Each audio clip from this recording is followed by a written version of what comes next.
შუახევის მუნიციპალიტეტის სოფელ დღვანში გუშინ ორი ახალშობილი ტყუპი გარდაიცვალა. გარდაცვლილი ბებია მაცნესთან ყვება, რომ ფეხმძიმე ქალბატონი ტკივილებით შუახევის მუნიციპალურ საავადმყოფოში მიიყვანეს. ექიმი ზაურ ლომინაძე კი ადგილზე არ იმყოფებოდა.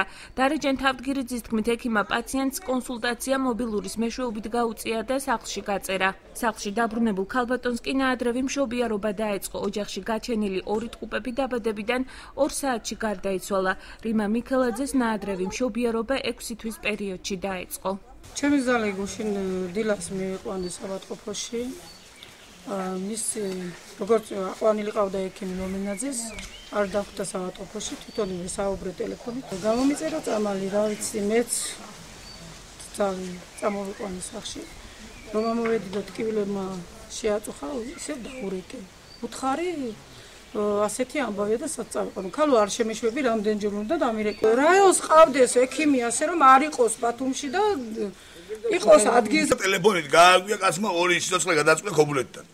ის მოხდა და წეიმონა ზაფხი წამეუყვეთ და დავდა ყველაფერი. და 2 საათი სიგნალს უყურეთ ხელებში. პაციენტის ნაადრევი მშობიარობა ტრანსპორტირებამ გამოიწვია, ამბობს სოფელ დღვანის ექთანი თამილა ფუტკარაძე. იგი განმარტავს, რომ ქალბატონის საავადმყოფოდან მალევე გამოწერა მიზანშეწონილი არ იყო. მისი თქმით, რიმა მიქელაძე მეზობლების დახმარებით იმშობიარა. ეხოს პასუხები გადასცეს ტელეფონზე. და დანიშნულა მისა და ოჯახმა ვერ გადაწყვიტა ეს გადასაყვანი იყო არ იყო, წამოიყვანეს ისევ სოფელში თავისა.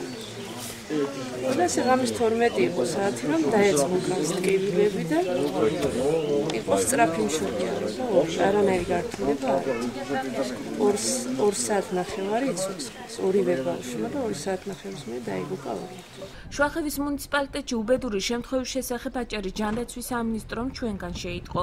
მინისტრის მოადგილე ლევან გორგილაძე სატელეფონო საუბარში განმარტავს, რომ ეხოსკოპიური მონაცემები არ ითხოვს აუცილებლად სტაციონარიზებას.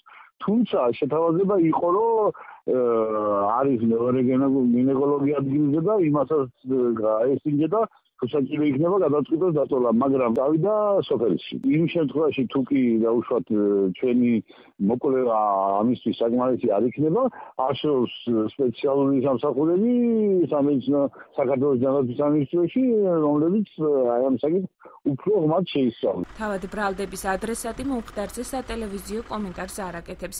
გინეკოლოგი ზაურ ლომინაძე პირად საუბარში ადასტურებს, რომ პაციენტს კონსულტაცია მობილურის მეშვეობით გაუწია, თუმცა ირწმუნება, რომ რიმა მიქელაძე სახლში არ გაუწერია.